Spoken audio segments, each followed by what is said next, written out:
Okay, so here we are. Are we all settled in, comfortable, ready for the final? Gentlemen, are we ready? Yes. Okay, so again, Steve, you're the incumbent.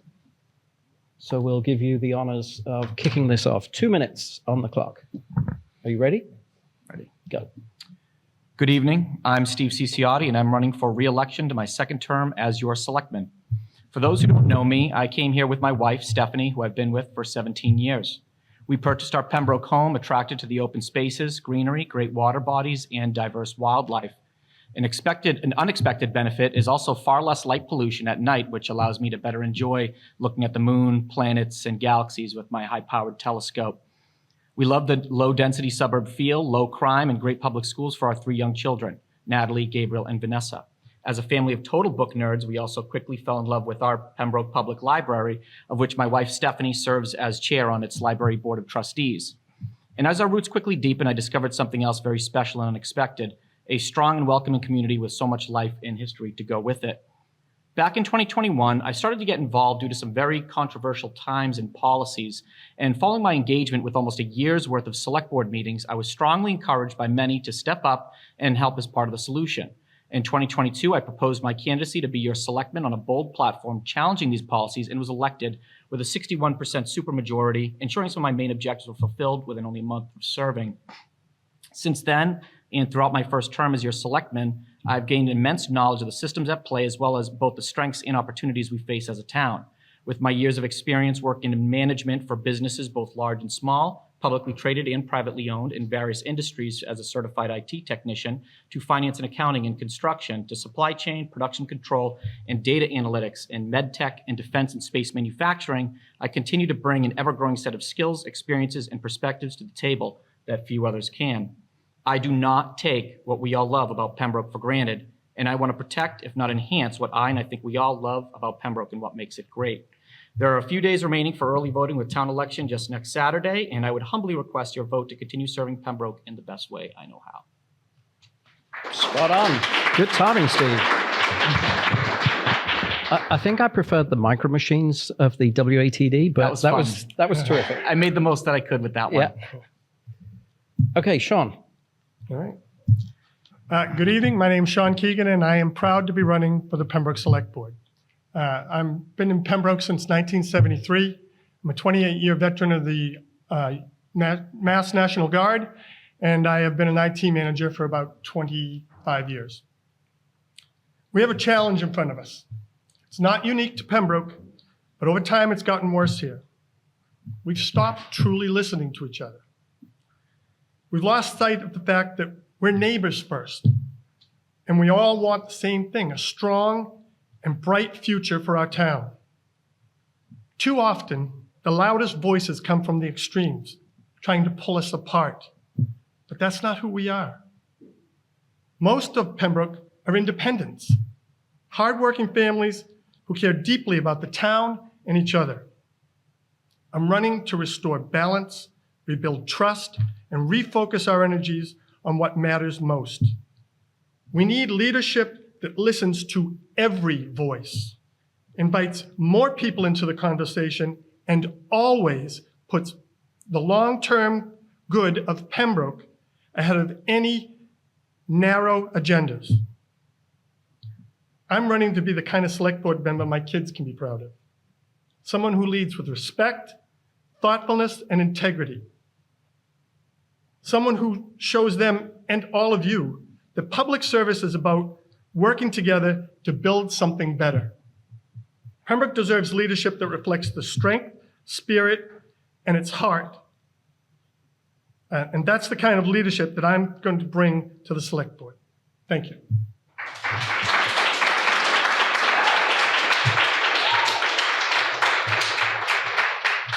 Thank you, Sean, and thank you for your service. And I know you're very comfortable in this beautiful garden called Pembroke, but I'm pretty certain most people in Pembroke won't be comfortable in your battle zone. Just thought that was not a political speech. I'm moving on. Question 1. What kind of development would you like to see Well, yeah, would you like to see, I've got to read from the cards, I'm sorry. What kind of development would you like to see in the center? And do you think mixed-use zoning is appropriate? Steve, we'll start with you. Yeah, so this is actually something that this is one of many things we talked about when I was the vice chair on the Master Plan Collaboration Committee. This is something we identified that was definitely an opportunity in town that needed to be revisited. The issue with the center of town is that it's the Center Historic District.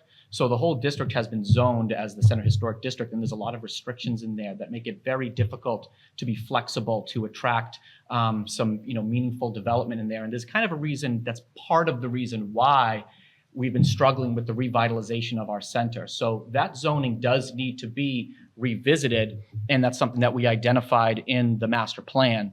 Yeah, that's definitely something that needs to happen. Some mixed zoning. We've got the new development coming down at the Old Shepherd's Funeral Home as well, which is a friendly 40B.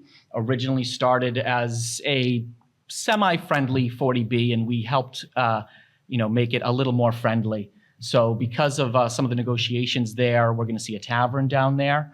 The buildings are a little bit smaller and spread out as well. There's 3 instead of 2 big, huge ones. So part of that is very good as part of the development that we're doing. There's also some grants being explored by our planning board. Sue Globin is doing an extremely good job administrating to the planning board. And the chair, Andy Wandell, and vice chair, Alicia Siciliano-Perry, are doing some great job chasing after some grants. There's 3 or 4 grants that they're going after to help significantly with the downtown. So talking of grants, Steve, there was $840,000 left on the table of ARPA funds. Could we have used some of that money, do you think? That money was initially appropriated, the ARPA funds, for some water infrastructure, but they were canceled oftentimes because they don't qualify or because of something like that. So there's a lot of restrictions to what the ARPA funds could be used for. I'd have to talk with the town manager a little bit more to see if they would even qualify for that. So that would be an open That was question. like a quick fire question that came in. Sean, sorry, to you. What kind of development would you like to see in the center, and do you think mixed-use zoning is appropriate? So I would love to see the center revitalized, especially since the Stop and Shop has pulled out. The Shepherd's Funeral Home development will be great with the tavern. That'll bring people in. I'd love to see us work with Stop and Shop to see if we can come to some agreement and get something into that building. I would really like to see something community-based done with the firehouse when they move out to the public safety building. All of this, I think, can really revitalize, bring people into the center of town, give us a more sense of community, and bring in some revenue. And yes, I think mixed zoning is appropriate, yes. Can I respond to the ARPA? You've got 48 seconds, go ahead. Oh, good, great. Got to talk slower. So it's my understanding that we left that money on the table because we missed deadlines, and so we never had that money. So I don't know what it was earmarked for, but we lost that money because we didn't put in the paperwork that needed to be put in. Yeah, my response to that is when things get canceled in It's ARPA, the town manager's responsibility, yes, right? that is correct. Okay. It is the town manager's responsibility, but it could be for a couple different reasons. It could be because of a delay or because they didn't qualify. It was for water infrastructure, so it is likely due to part of a delay, but that is the town manager's responsibility, that office. Data subject could be for a couple of reasons. Could I also respond to something that he mentioned about? I just want to make a point. I'm extremely flattered that you're both looking at me when you answer the questions, but it's the town's questions. So if you address the town, I think they will feel just as flattered as You I are the am. manifestation of the town, but with the questions coming. So I thank you, we'll take Steve. that. No, let's move on to the next question because we do have a lot of questions, but thank you for encouraging me to I just feel flattered, actually. Okay, question 2. On the town meeting warrant are articles to allow the sale of recreational marijuana. Pembroke has voted 3 times against this issue. What is your take on the select board bringing this to town meeting on May 13th again? Sean, we'll start with you. Thank you. So we did vote on this 3 times, but I believe the last time was either 2016 or 2017. So a lot has changed. A lot of data has come in. People were concerned about bringing dispensaries into towns. They didn't know how it would affect the town with crime, drug use, all kinds of things. We have lots of data to show that it doesn't cause problems. So it would be good to hear what the town has to say about it. Find out where we are. We might not still feel the same way that we voted last time. But we also may have missed the boat. A lot of dispensaries, the market has been flooded, and a lot of dispensaries are failing. So it might not be the boom we'd like it to be. But I would sure like to take it to a forum, hear what the town has to say before we vote on it, which is something I think you mentioned last year, but for some reason that didn't happen. We're going straight to the town meeting. Steve, to you. Yeah, so that was something that I believe it was Dan had suggested, actually. So I did not suggest that, and I said it was definitely something that we should be open to considering. The reason why, I believe, it was turned down by the town 3 times. The latest time was in 2017. And it was also turned down in 2017 before it was, the state law had changed. So there's a little bit of house cleaning that we have to do just to catch up with the state. It's legal to the state as well right now. Not only that, but even though we may or may not have missed the boat, it's just one other restriction in town that seems unnecessary. You can go down the street and, towards Marshfield, down the street towards Kingston, pretty much in any direction. And you can visit a recreational marijuana shop. So this is one thing that I think culturally, socially, we've moved forward from.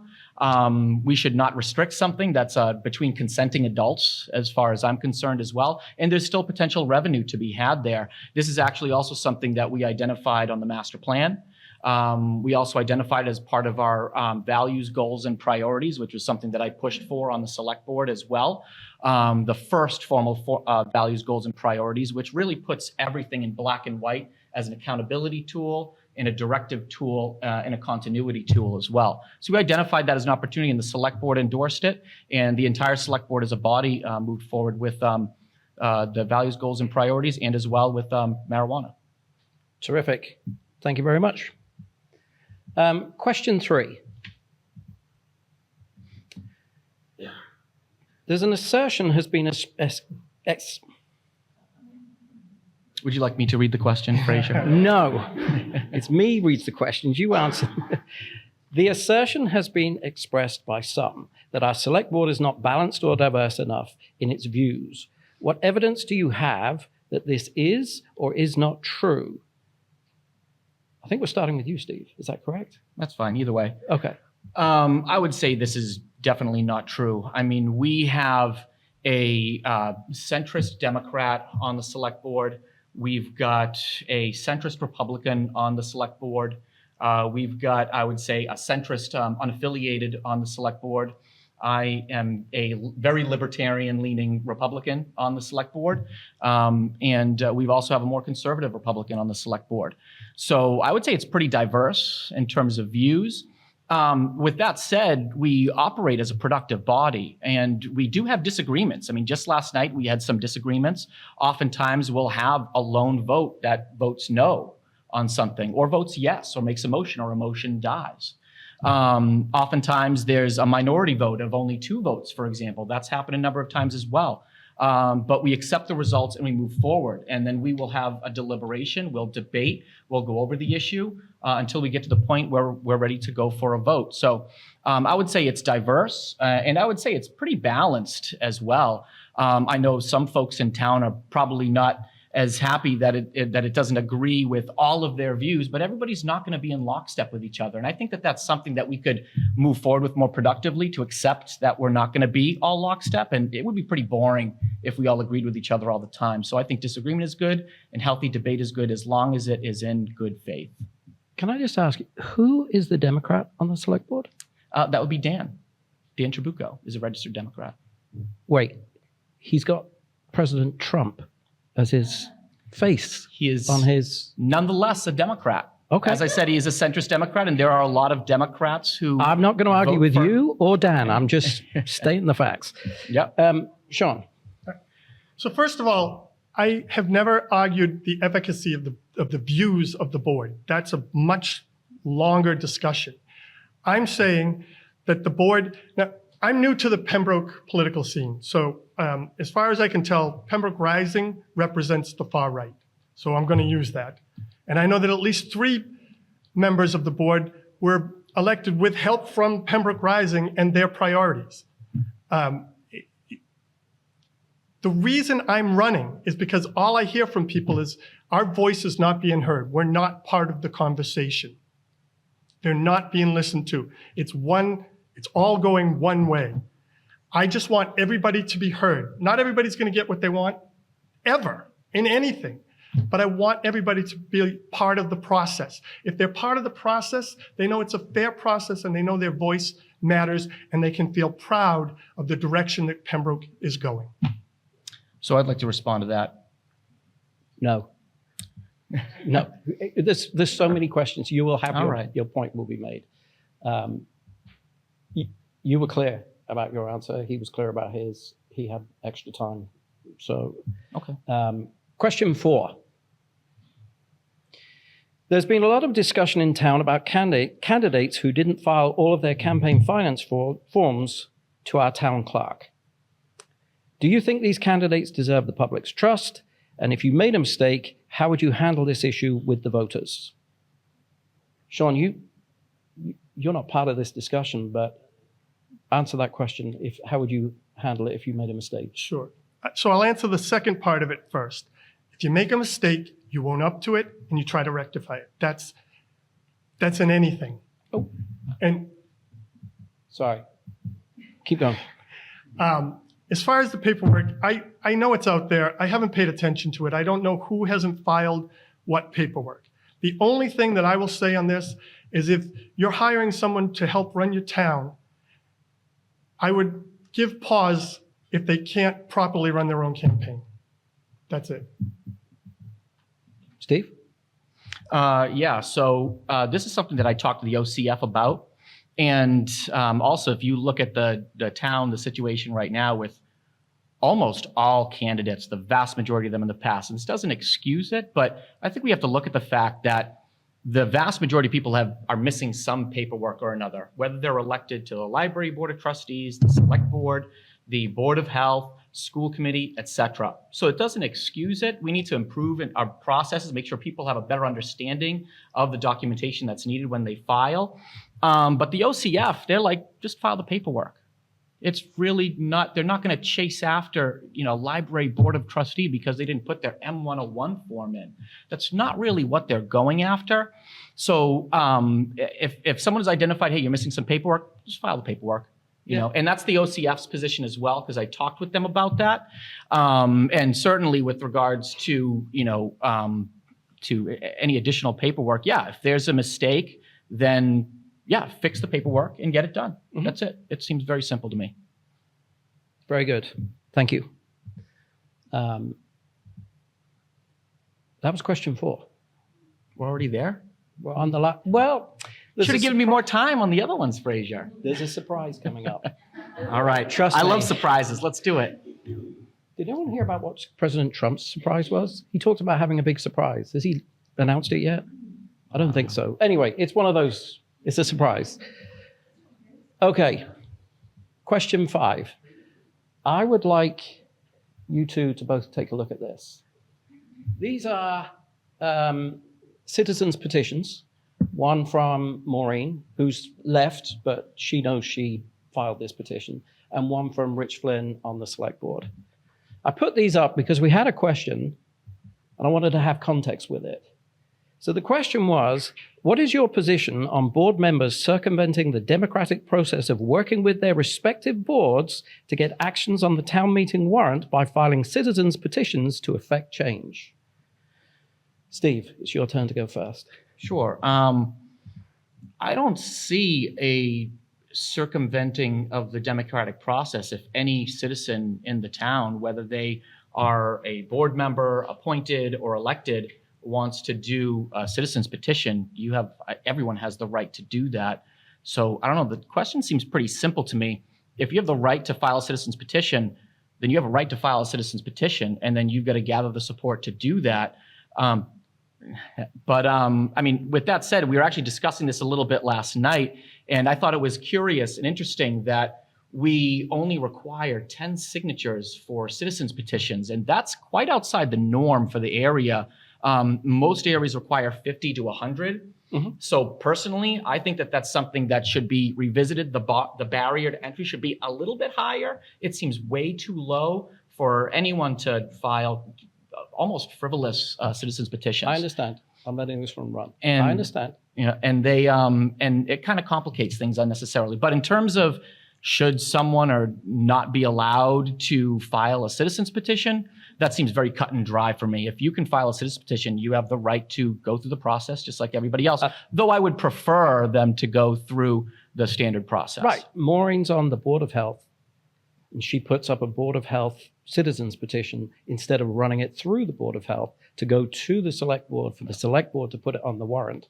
Yeah, That does seem like a circumvention. I'm not going However, to advocate for or against why.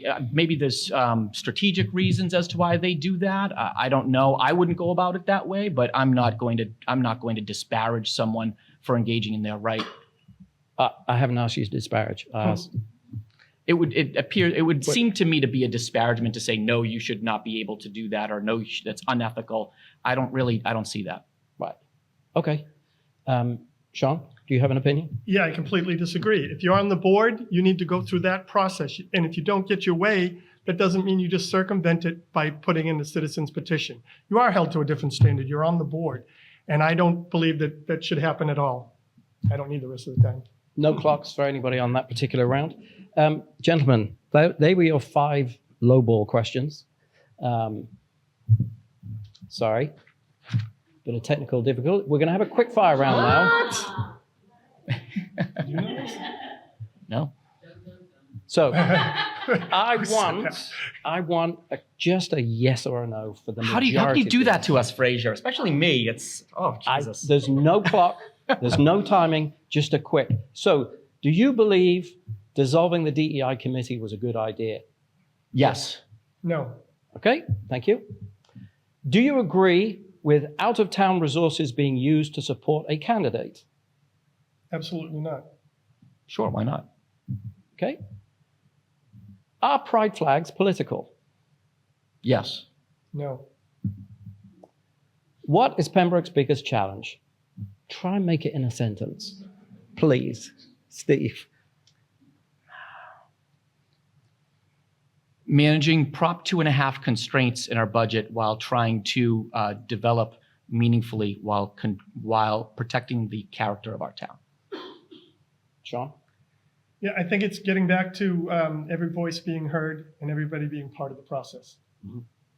I want to just say these are questions that came from the town, but there was no way we were going to pick Sue as part of we were not going to pick questions that were just yes, no questions if they had 90 seconds to say yes or no. It seemed like a waste of time, but this is good. Biological males playing on girls' teams in sports, yes or no? Yes. No. Should personal opinions influence the decisions of an elected official? Steve? I think they do, whether you want it to or not. Sean?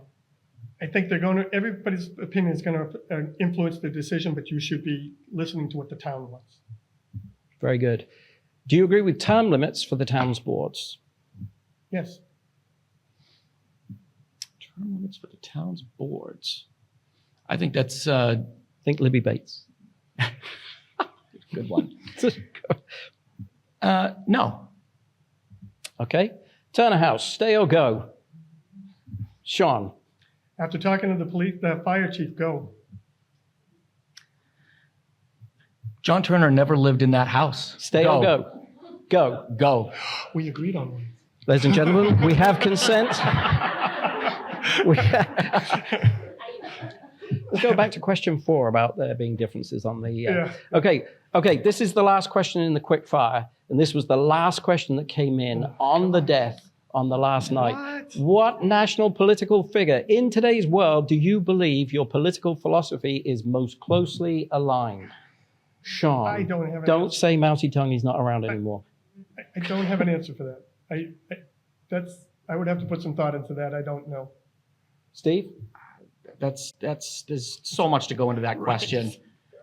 There's too much to go into that question. I'd have to think about that. If the person who sent that question in is in the room, he's going to come and don't reveal it. They're going to come and speak to you. Okay, so that's terrific. At this point, we should be inviting the candidates to close their statements, but we have 40 minutes on the clock. So we would like to invite questions from the floor if anyone has a question. Deb, Becky's hand came up first, so I'm going to give the microphone. Wait a second. Sorry, I'm scrabbling down here. I enjoyed that. That's a really good part of the format. I think you should do that more often. You've got to change it up every now and then. Yeah. That's the on button. Okay, Becky, I know who you are, but if you could give us your name and address. Becky Coletta, 23 Vernon Hall Drive, Pembroke. So my question is, what is your role in supervising the town manager? When we talk about things like losing ARPA money, my question is, what is the role of the select board to make sure that the town manager is doing their job?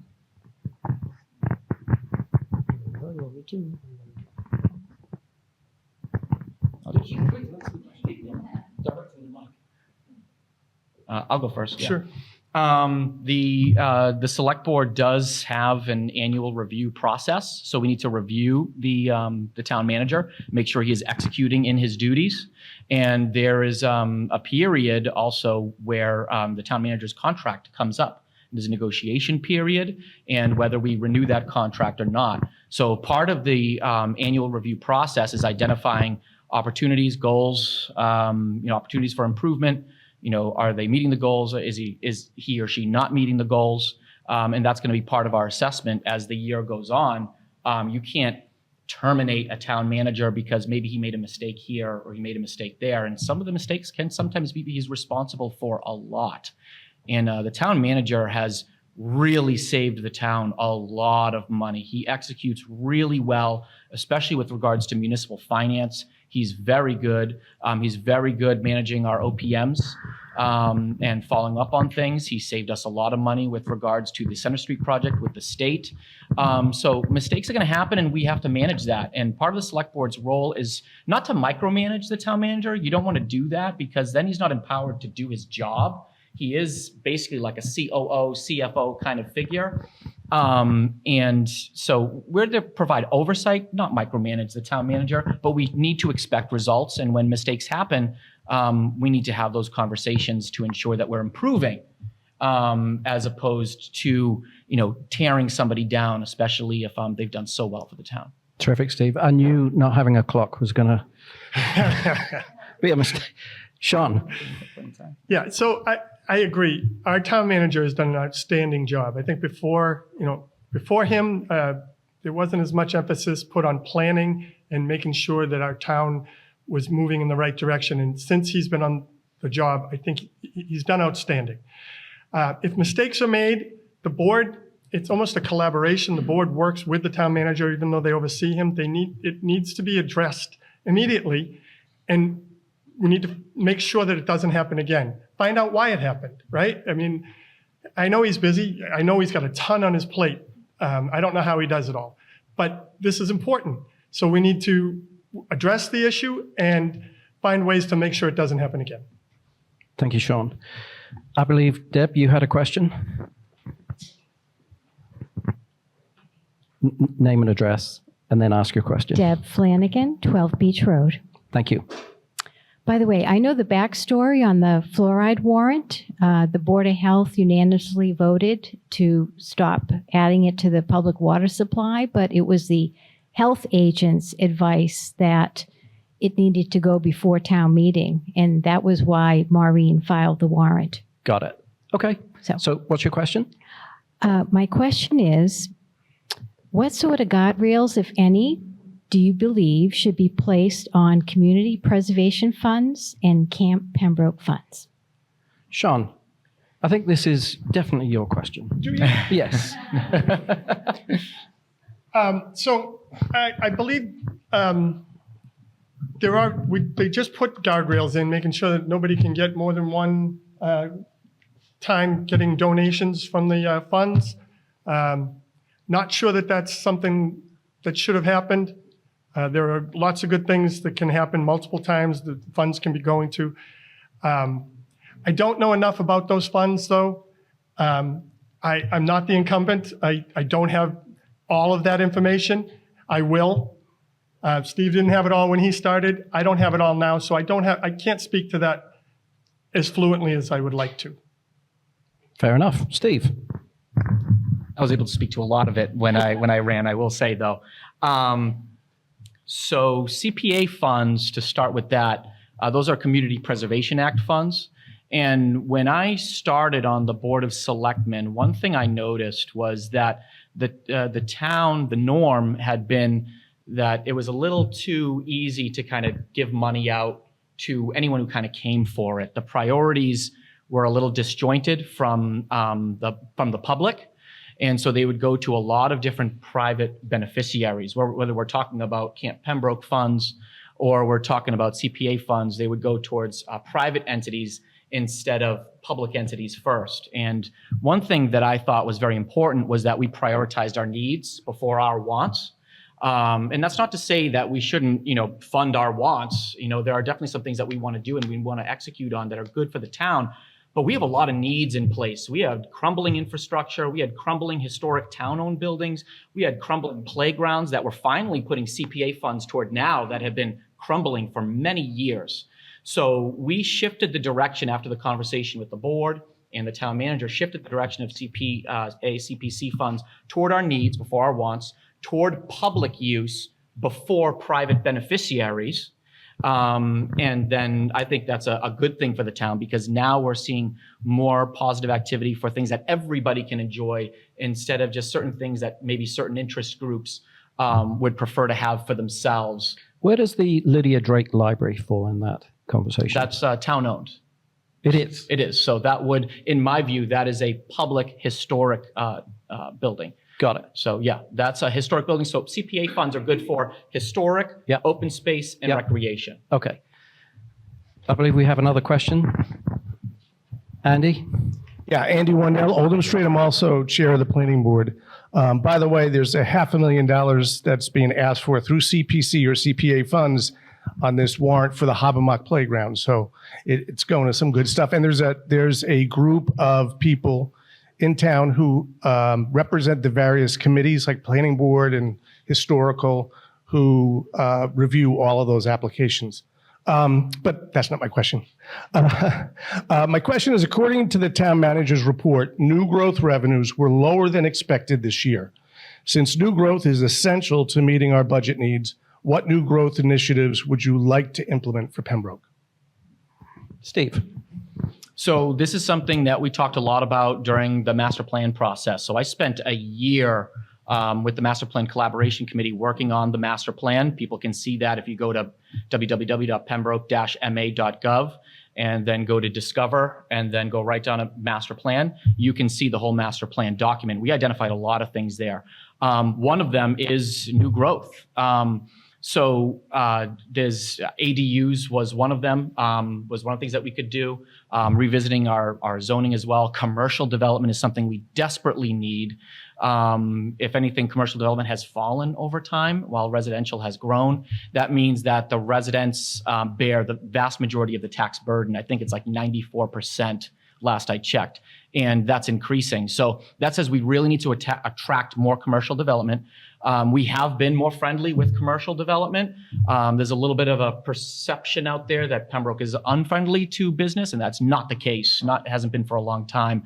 And there's been some moves that we're making to attract more commercial development, such as being more open to making accommodations as well. So commercial development, very important to move some of that tax burden off the residential taxpayer onto commercial as well. And plus, that commercial development is needed in order to create more jobs in the area, to create more shops and services that Pembroke residents can visit.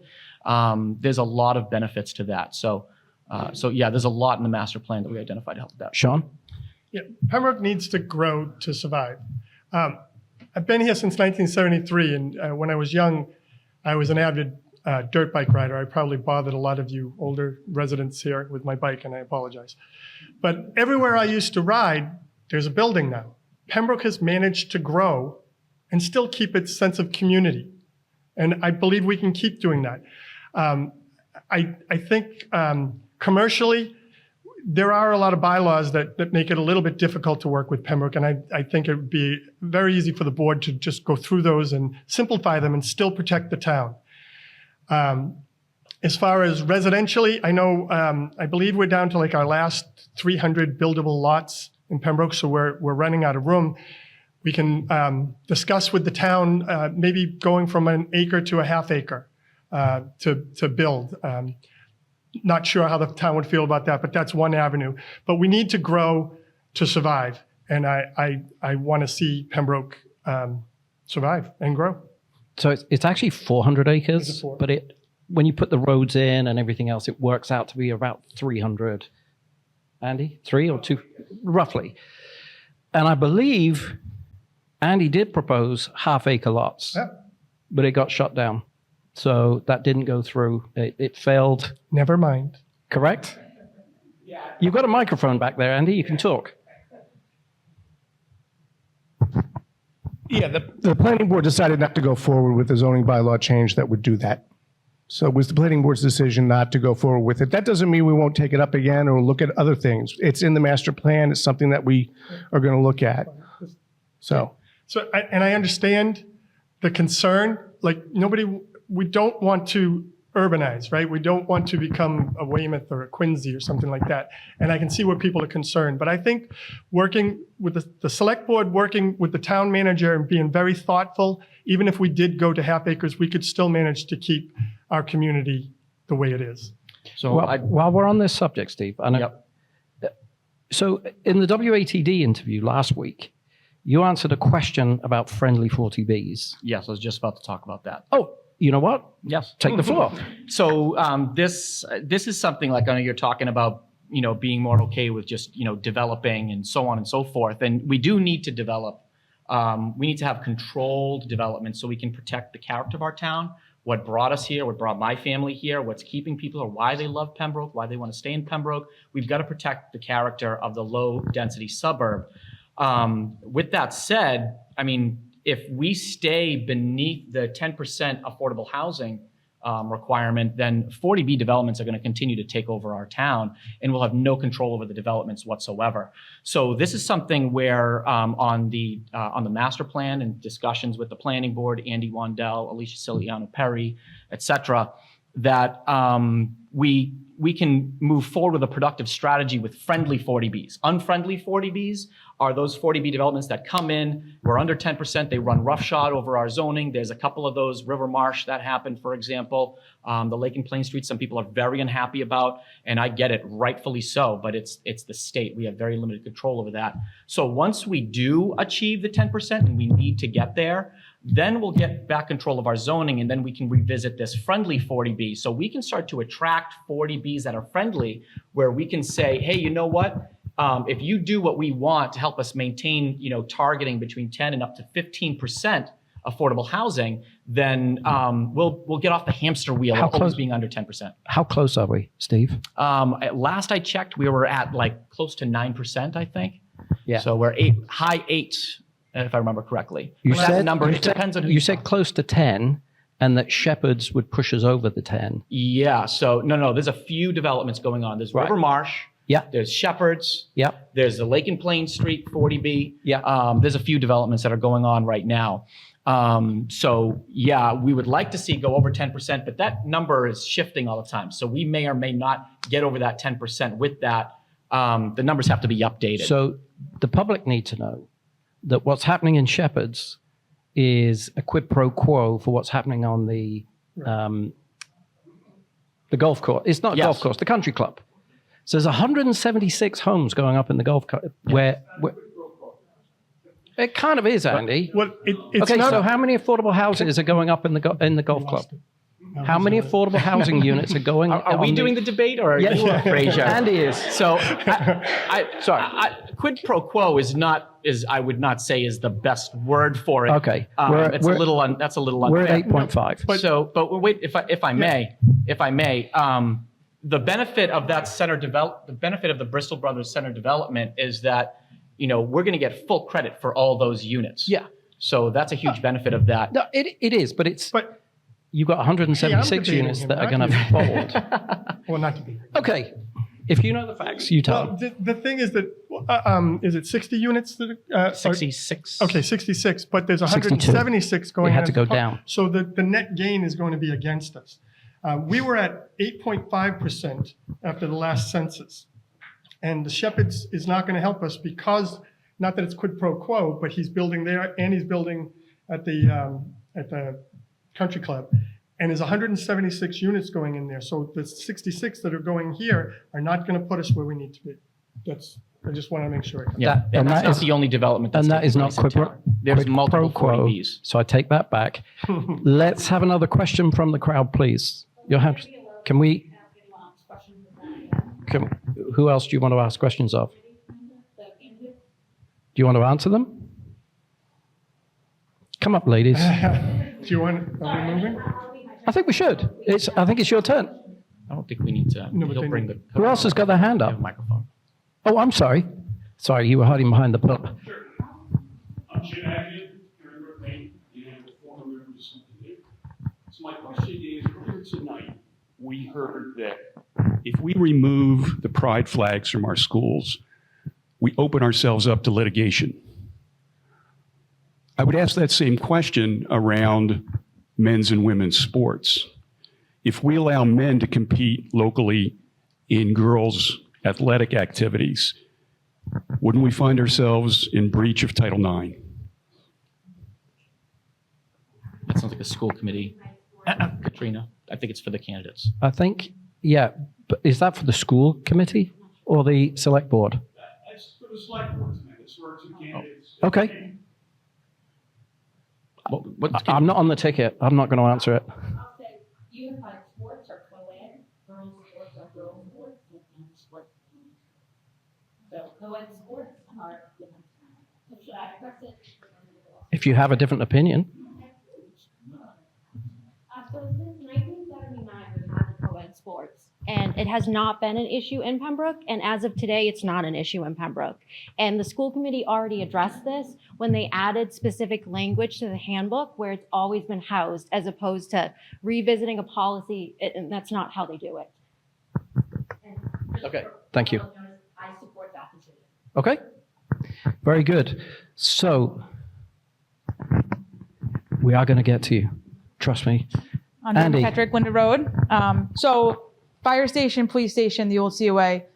Old COA is already empty now. Police and fire, they'll be moving out. We're talking about revitalization of the center. What would be the best case scenario for those buildings, the uses? Do you think the town should reinvest in them and have them be town property, or do you think we should sell them for commercial use? Sean, why don't you take this one? It's a great question. I want to see the center revitalized that brings more people into the center, more community-based uses. That could be a restaurant, because more people in the town, more seeing each other. It could be a teen center. I would love to hear ideas, but I really want to see those put to really good use to revitalize, have some more revenue coming in, and yeah, I guess that's all I have to say. I was Steve? going to try more of it. I think we all agree that, they need to be put to productive use. I mean, I don't think anybody disagrees with that. If we're going to talk specifics, then there's a number of things we could do with those buildings in town center. And, I would never propose to be the one who has to make the decision, the one person. The select board is a body, the town is a body, so on and so forth. But for example, the police station the old police station, which is going to become empty, going to the public safety building. Our town hall is busting at the seams. So that could be one potential use for our town hall. It could be a town hall annex where we would have to retrofit it a little bit, and we'd have to look at those costs so it's not so cut and dry. But that could be a potential use for the police station. The fire station, once that's empty, that's something probably it makes more sense to sell off. I would love to see like a firehouse brewery or something over there. That would be awesome.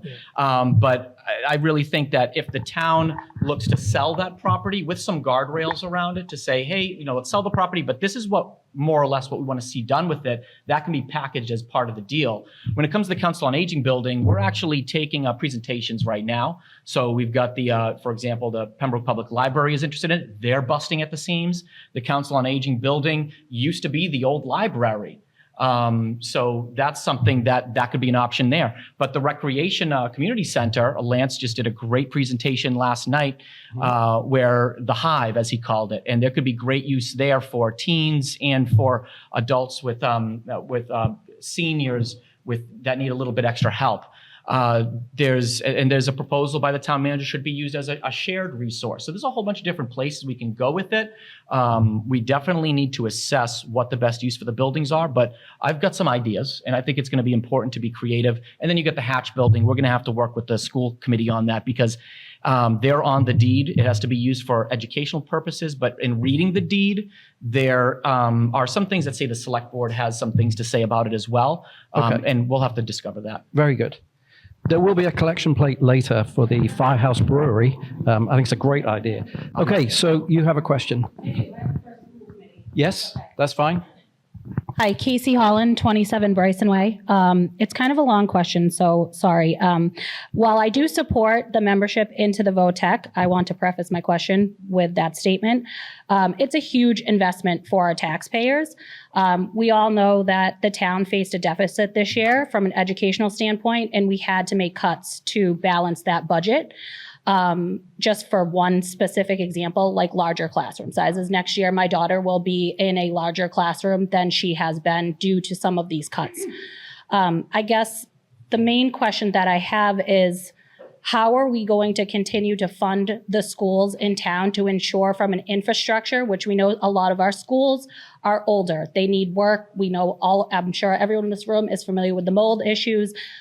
We've talked about the playgrounds and all of the things. Pembroke, there's a lot of work that needs to be done in our schools from an infrastructure and an educational standpoint. I'm not sure that our schools can handle any more cuts from IEPs and all of our other needs that our children have.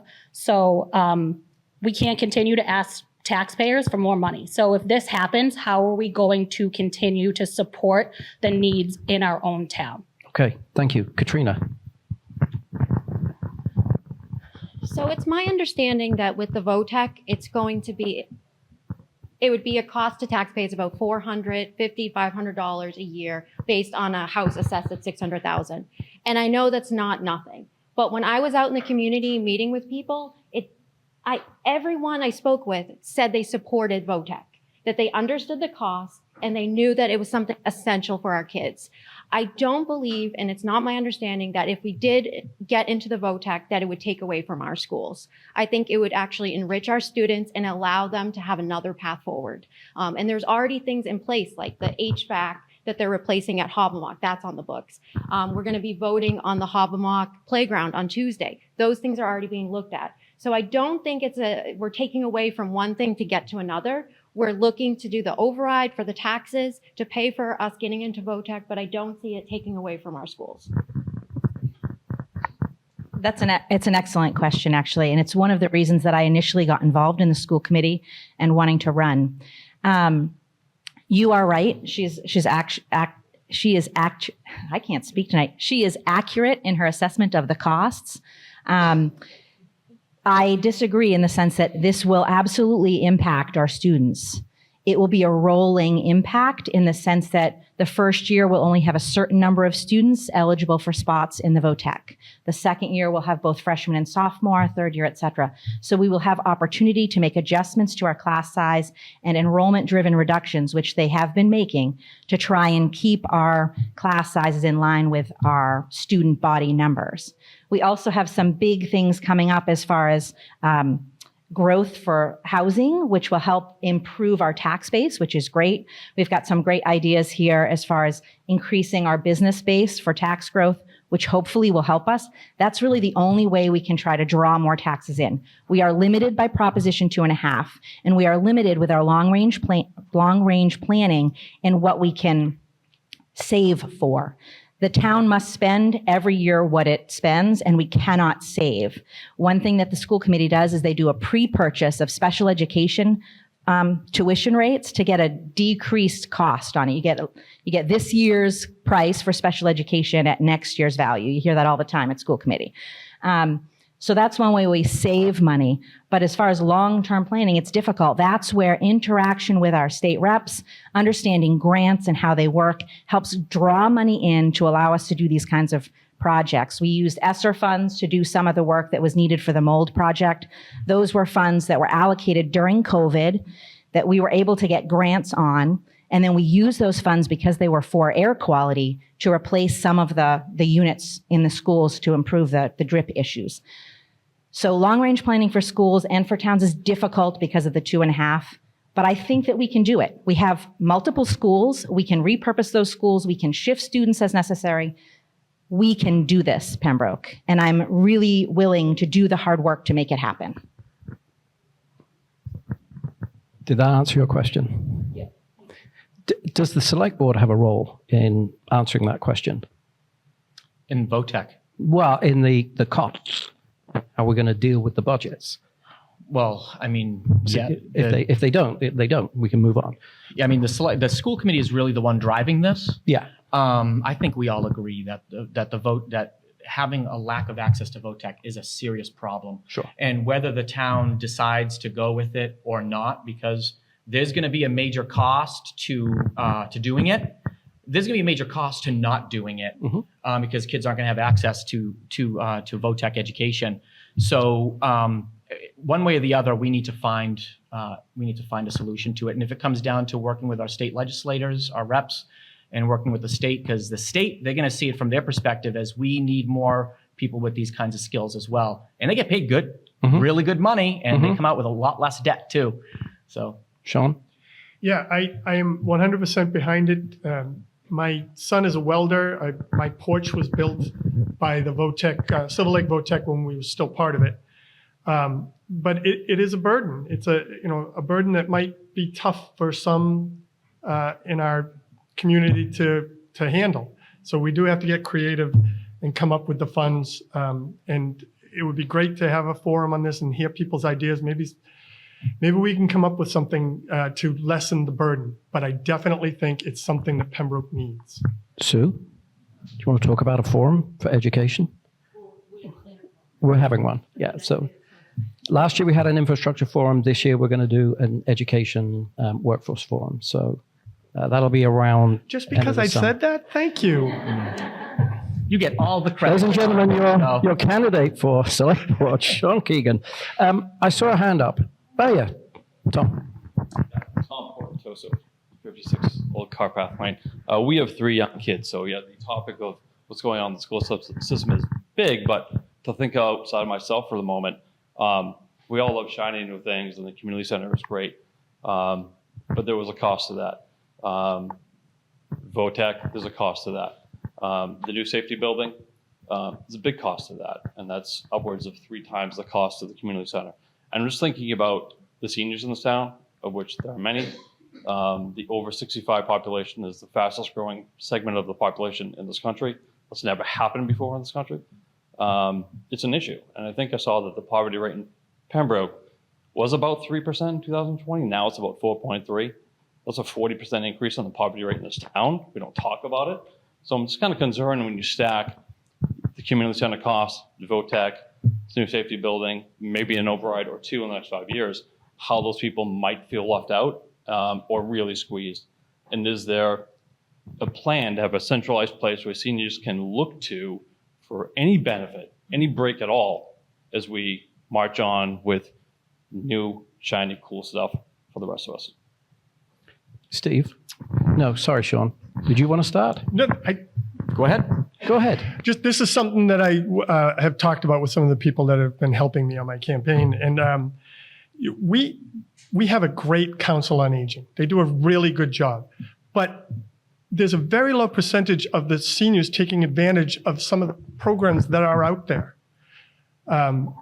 We need to do a better job, and I'm not sure what the problem is. I'm not sure if they're not getting the information, we need to do an outreach and find out, and we need to find better ways to get the information out there and get those programs, get more participation in the programs. It's not going to solve all the problems you just mentioned, but it's a good start because there are things to help the seniors in this town. Steve?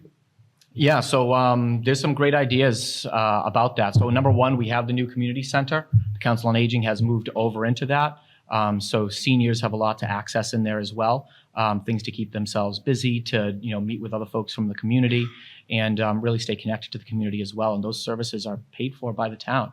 And the programs that are available there are only going to increase over time because the community center has been such a successful endeavor. It's looking like it's going to be already approaching creating more revenues than the costs are. So it's in a very strong position right now to continue to expand on that. There's ideas that, again, we have to explore them, but for the old Council on Aging building, whether that's going to expand some of the services available for some seniors who really kind of need some extra services. So we don't know yet if that's the path we're going to go with it, but there are some ideas there as well. Beyond that, it's something that it's really tough right now in Massachusetts. There are a lot of regulations in the state of Massachusetts that are really what's driving this. There's national factors as well, inflation, so on and so forth. But the state level, we really need some changes, our legislators, to help kind of move things in a different direction. At the town level, there's only so much that you can really do. But that's a conversation that we have to continue to have and explore for sure. Cool. Thank you. I saw that hand go up first. I'm sorry. Bob. Thank you. Bob DeMarzo, Stage Stop Lane. Been a resident since 1977, 48 years. I've seen a lot, and it actually confused me. I thought, besides myself and Vince and Linda Peterson, probably the oldest residents here, and I couldn't understand how Sean came here in 73 before me, and he's much younger. But I was 8. I figured it out, yeah. Anyway, we talk about development and the need for tax revenue. Going back, we had 2 organizations in town that helped develop industrial and business development. One was Plymouth County Development Council, which had to do with trying to bring business to all of Plymouth County, Brooks Kelly, and it was in the old box factory. The other, we had a board, Industrial Development Commission.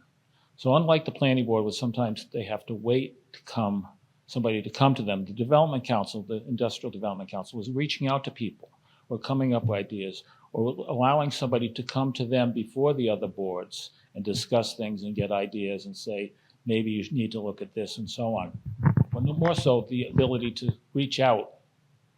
Who wants the Hatch building? Who wants the police station? Who wants this? So would either of you consider creating that board again to try to get knowledgeable citizens to develop business in this town? I went first last time. Go ahead. Sure. Steve.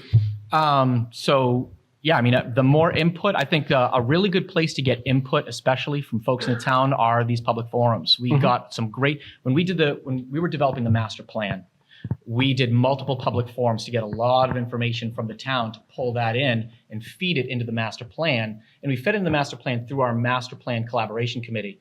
The one thing that I would say was that maybe it was great to have subject matter. I really hate to interrupt you, but I'm looking at the time and you haven't closed your speech. Oh, no, that's true. So you say yes to Bob. You are interested in... You're telling me to say yes to Bob? No, you just said it. You're telling me to say yes to Bob? Did you say yes to Bob or no to Bob? It's there's more to it, but more or less, yes, we can get input from the town. There's a number of ways we could do that. We have to be careful of over-bureaucratizing it, though, in a nutshell. Satisfied with that, Bob? Sean? 100% yes. Anybody who thinks they have all the answers is living in a dream world. You need to get input from other people to get good ideas, to get the best ideas. So yes, 100%. Okay, this is the last question of the night, and please make it a yes/no. I can't promise that. My name is Cora Pongratz. I live at 120 Lake Street. This question is for anyone who wants to answer, but specifically I would like to hear from the school committee. If you believe pride flags are not political, do you support teachers and other school staff putting up other symbols, for example, a cross, Star of David, straight flag, or other ideological and arguably political statements? And do you believe this would affect the child's opinion on these subjects when they're put up by an authority figure?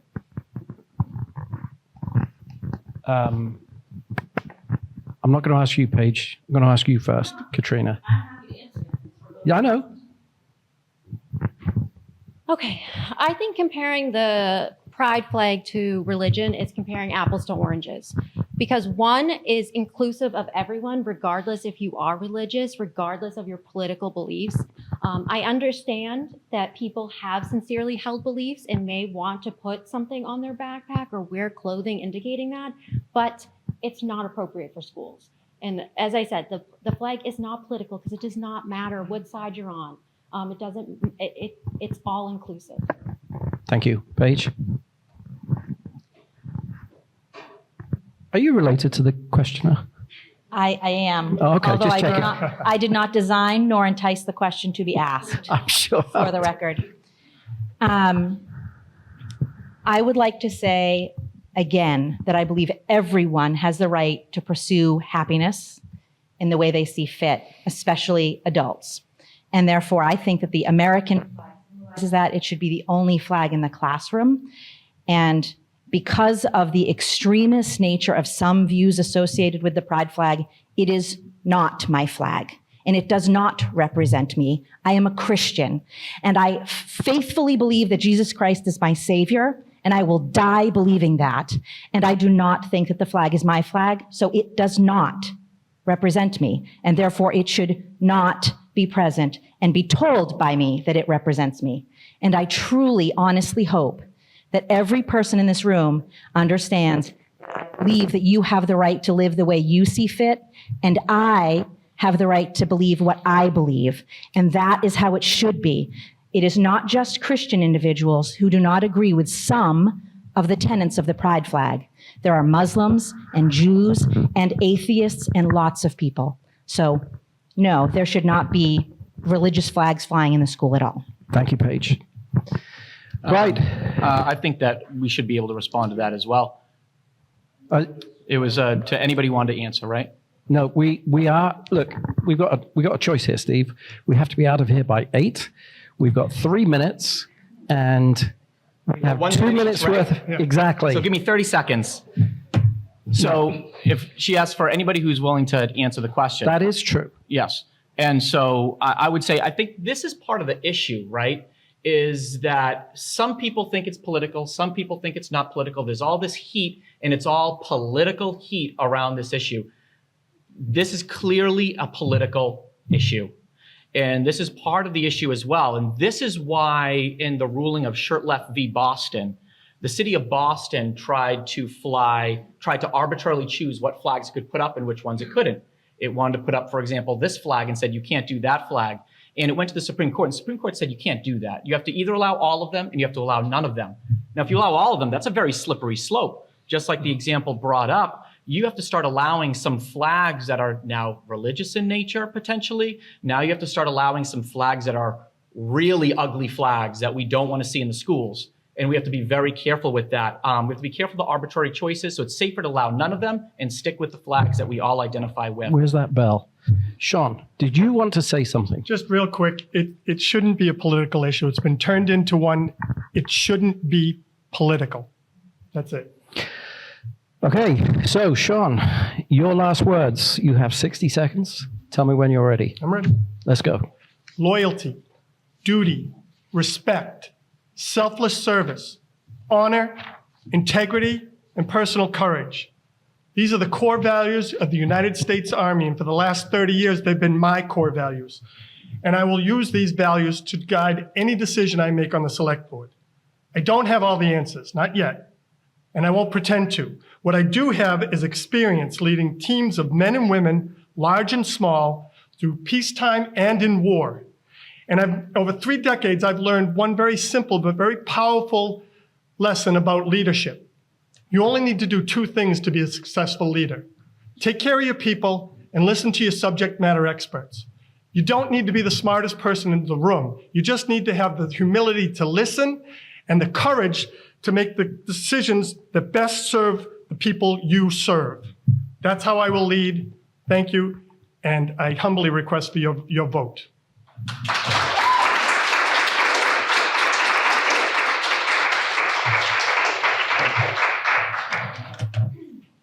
Thank you, Sean. Steve, Final words. Yep. 60 seconds starting.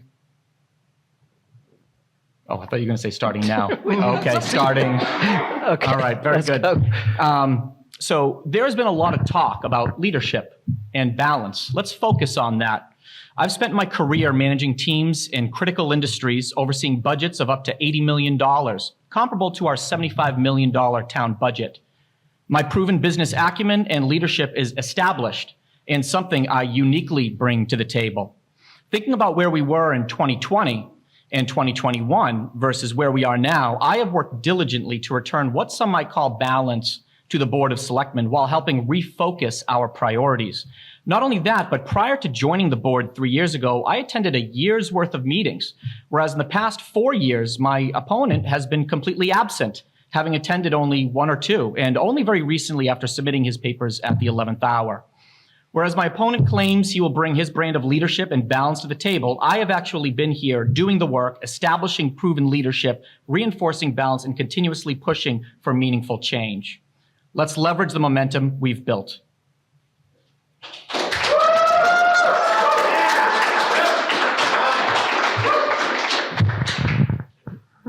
Thank you, Steve.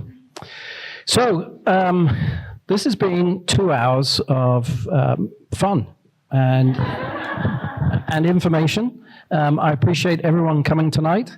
I've got to thank the library and all the work that they do for the town and helping us set up tonight.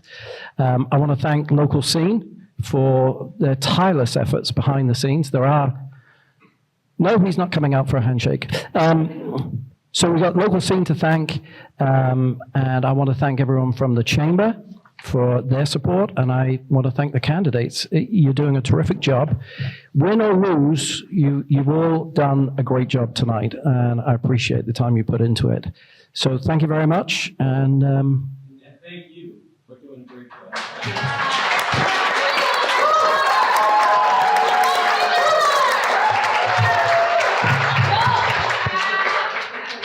thank you, Vince.